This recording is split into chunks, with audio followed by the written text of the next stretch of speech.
مساء الخير عليكم.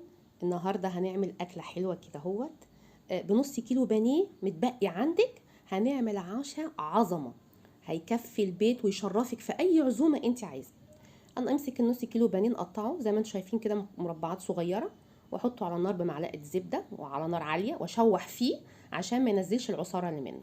بعد كده هضيف له 4 بهارات: نص معلقه صغير بابريكا، رشه كاري، رشه كركم، السبع بهارات نص معلقه صغيره، وابتدي اقلب فيهم واشوح كده اهوت لغايه زي ما انتم شايفين كده اهوت في الفيديو يبتدي يغير لونه كده ويبقى نشف خالص.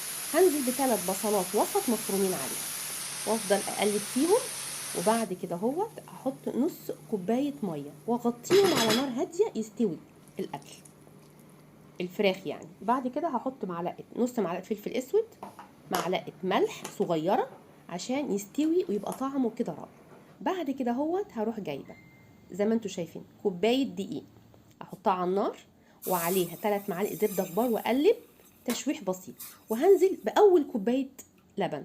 زي ما انتم شايفين انا عامله بسيط، مش محبتش ازود عشان ما يبقاش تقيل علينا، وافضل اقلب زي ما انتم شايفين الدقيق مع الزبده وافككهم كده كبشاميل بسيط مش تقيل، وافضل اقلب فيهم. دي كده انا حطيت اول كوبايه. بعد كده هحط كوبايه شوربه وافضل زي ما انتم شايفين بالمعلقه او اي حاجه عندك تقدري تستخدميها.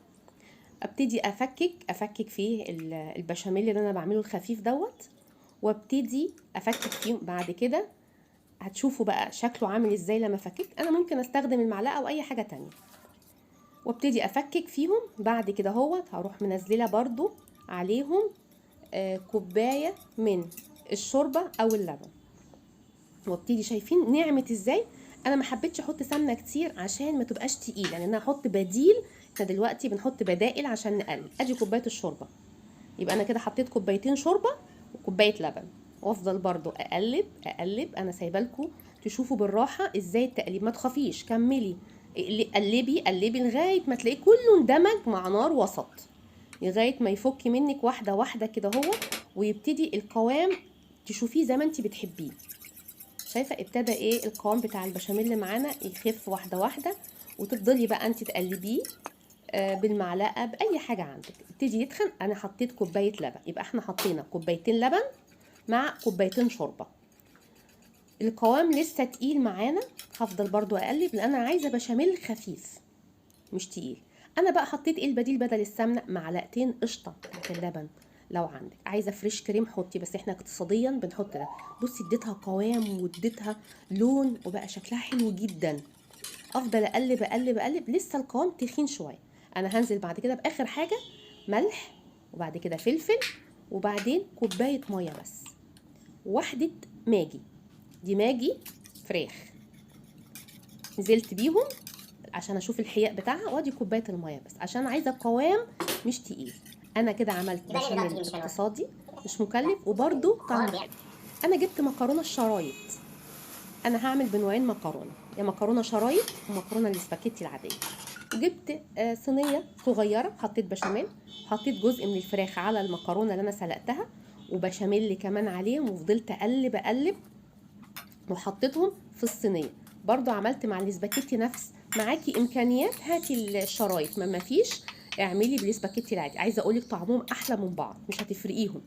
وازود البشاميل لان الوصفه الحلوه دي نجريسكو الاقتصادي بيبقى محتاج بشاميل خفيف عشان يطلع طعمه وهم. زي ما انتم شايفين كده شكله وهم. انت بتسويه شويه تحت، بعد كده بتطفي وتولعي الشوايه من فوق عشان ياخد لون من فوق. عايزه اقول لكم طعمه الصوص بتاع البشاميل رائع ودسم وجميل ومش مكلف عليكي. زي ما انتم شايفين انا هطلع في الاطباق عشان تشوفوا بالمكرونه الشرايط وبالمكرونه الاسباجيتي العاديه. تنفع جدا في العزومات، عشاء خفيف وجميل ومشبع. 4 أفراد يبقوا متعشين حلو قوي قوي وجميل جدا. وطعمه انا مش قادره اقول لكم. زي ما انتم شايفين في الصوره تقدري تعمليه في رمضان، تعمليه لو جالك مناسبه اي حد عندك، ويا ريت يعجبكم. مستنيه رايكم.